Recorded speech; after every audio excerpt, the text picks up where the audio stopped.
Times 40. Hmm. Ano na?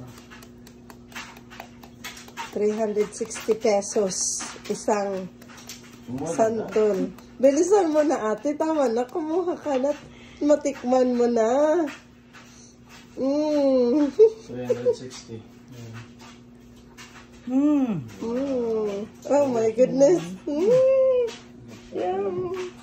Ate, mag-cut ka na. Please. Tikman mo nga. Meron kang salt? Meron kang salt? Or ano? Kagatin niya na kita.